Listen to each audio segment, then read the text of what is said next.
Hello everything! Kumusta po kayo? For today's video ay mayroon po tayong dalawang clients. So ayan nga, proceed po tayo sa nails ng client. Ito po yung before nails niya. Ayan po.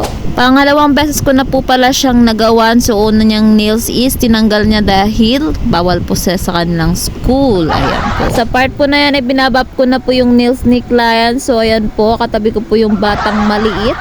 Ayan po. So ayan po yung reality pag may anak na po tayo mga mamshi, o diba? Nasa tabi lang yung mga anak natin. Sa part po na yan ay nagdalagay na po ako ng base color na yung client. So ang gagawin po natin dyan is mermaid design. So napili niya po palang color is kulay blue na sky blue pala. Ayan po. At saka papakita ko po sa inyo yung builder gel na ginagamit ko ng Model Ones. Ayan po. Ako mga sisi ko, at napakaganda na tong builder gel na to. Maganda siyang i-blend at madali siyang hindi siya sticky din. Ayan. So kung gusto niyo rin to, lilagay ko sa comment section and sa yellow basket yung link. As you can see, gumagawa na po ako ng shell dyan. Natlagay ko po siya ng stone. And ito na po yung final look.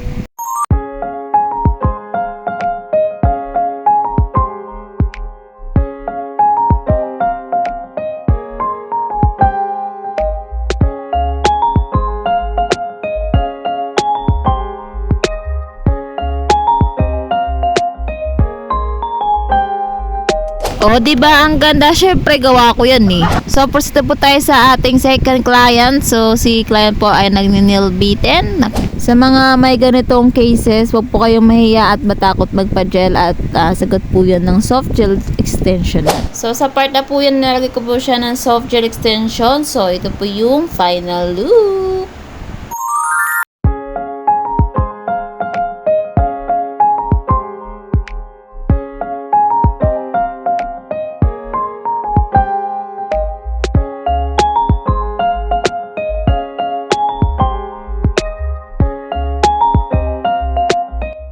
So, pinagawa ni client is color red with heart design. So, sa mga gusto po, book na po kayo or DM po kayo sa aking Facebook account. So, that's it. Thank you for watching. Bye-bye!